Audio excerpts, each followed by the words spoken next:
So I want to talk about world building. What are some of the worlds that you have worked on before or that you're just a fan of that helped inspire what you're doing here? I think it all kind of goes back to Lord of the Rings for me. It's a project that inspired me. It's a project that has music baked into it, even in the books. And it's a project I'm working on now with Rings of Power. But it was something that made me think about how music, being an authentic part of a fictional world, makes that world more believable. We can't imagine our world without music, right? So when you're thinking about making a fictional world, well, you almost have to have a musicality that goes with it. And J.R.R. Tolkien, when he wrote these books, understood this, and people that have adapted the books have understood this. And part of me, when I made my solo record, The Singularity, wanted to know, well, what if we started with the music? Tolkien started with the language, right? He was a linguist. I'm a musician. So I started writing music that made me feel like I'm going to another world. And then, once this record came together, I got together with Groom, this incredible writer for comic books, and we actually made a story that takes place in other universes. But it all started with the music, because for me, music is the thing that makes a place have a personality. So I first want to know how you got involved in this project. Who came to who? How did this all begin? Yeah, well, Bear McCreary has been a friend of mine now for a few years, and we've had many fabulous Hollywood dinners at my home, and we just love talking about music and so forth. And then he of course does so well in this realm, and he wrote this song and called me up and he said, I kind of had you in mind as this Bombadil character, your voice especially, because you never really see him, correct? And I jumped at the chance because it's such a fabulous project, and it's also a world that I'm not usually associated with. So the Lord of the Rings thing. So it's great to be. So I feel very excited to be here. And what are some of your musical inspirations, and how did what you admire about them play into this? Yeah, well, I come from a folk music background. My parents were folk musicians, and I actually just made a folk record, and we're actually doing a show at Carnegie Hall on the 29th of November. Carnegie Hall, Rufus Wainwright, Folkocracy.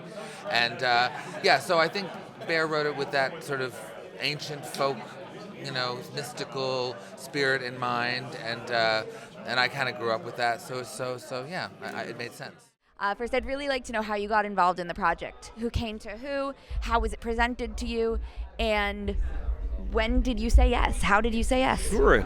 So I had worked with Kyle Higgins a couple times over the years. Our most recent project together was a book called Deep Cuts, which was kind of a journey through the history of jazz. So a very musically driven book. And as I was wrapping up my pages and I'm sending my pages into Kyle, Kyle's like, these are dope.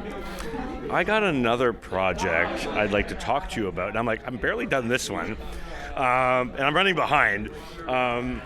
He's like, it's okay. Can I pull you into a meeting with my friend Bear? He's doing this concept album, story-driven concept album, is metal. And he shared with me, with Bear's permission, I guess an earlier cut of the album, basically. And I was like, I took a listen to it, and I was like blown away. So we had this meeting. I'm chatting with them. I get the full gist of the story, and I was like, I'm in. Like, they were looking for the artist. They already had several artists working on each kind of section of the story, and they needed an artist to kind of be the binding moments between, and that's where I came in. And I love playing with the genres, like mashing up music and comics, because they're like, comics is a silent medium. Like, you can't really go, here's the soundtrack. So how do I play with comics and panels and make them feel like music? So, and I think Kyle saw that in what I was doing with the Deep Cuts thing. So when I came in, we chatted about it, and they gave me a lot of free reign to play. So came together rather quickly. That's amazing. And then I only have one more question, but were there any concepts that you had or that were discussed throughout the process that got cut that you really wish hadn't, and why did they get cut? Unfortunately, I came in late to the project because, like I said, they're looking for someone to kind of tie it all together. So Nothing of mine really got cut, but everything I suggested got used, which was nice because they were looking for a visual vibe for the character. They'd been kind of drawing him. They were quite happy with him exactly. And when I had listened to the album, I was like, well, who's the actor doing the voice? And Pérez was like, oh, that's Lee Pace. And I'm like, why don't we just draw Lee? And I did a couple of sketches of Lee Pace, but kind of in the vibe of the character, a little bit longer hair, a beard. And he was like, yeah. And then he just had a couple of notes with clothing and like length of hair over the different ages in the story. And yeah, we hit the ground running with that. So that was like one of the easiest character designs of my career, basically. I would first love to know who came to who here? Like, how did this happen? How did you get involved? So Bear had been working on his album, from what I understand, he'd been working on it for years and years and years. And it was in its early stages, and he decided he'd like a graphic novel to go along with it. He approached Kyle because Kyle and he had been friends for a while, and Kyle recommended me to write on the book because Kyle had edited my projects a few times before. So I lay down on my lounge room floor, great headphones on, listened to the demo version of the album over and over and over again, worked up a pitched that to Bear, he was in, and we were off to the races. And what are some of your comics inspirations, and what elements of those inspirations went into your work for the Singularity?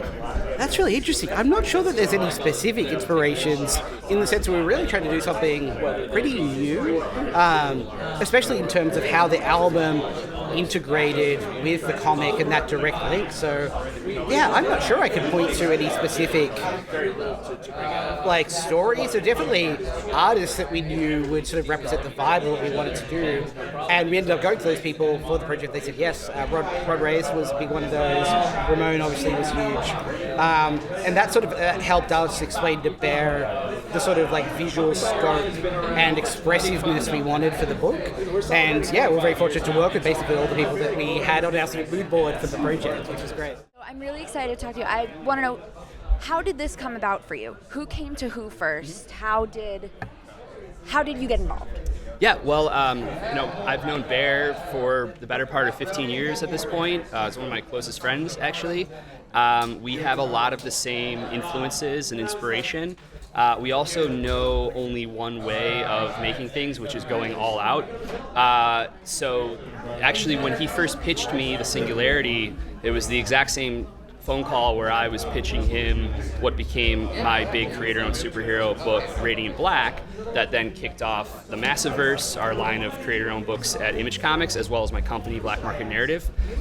We really pride ourselves on pushing the boundaries of what you can do in sequential storytelling and also multimedia. We have a lot of different mediums that we integrate into our stuff. So when Bear called me 6 months later and was like, this album I'm doing, I think it could be even more, it was an easy yes. So I actually then brought in Matt Groom, who built an incredible narrative that corresponds to the tracks on the album. And then I went out to all the different artists that I know over the years to find the right fit and bring together something that is really a unique, narrative experience that no one has ever really done before between music and comic books. And what do you think is something that would surprise fans about the development process?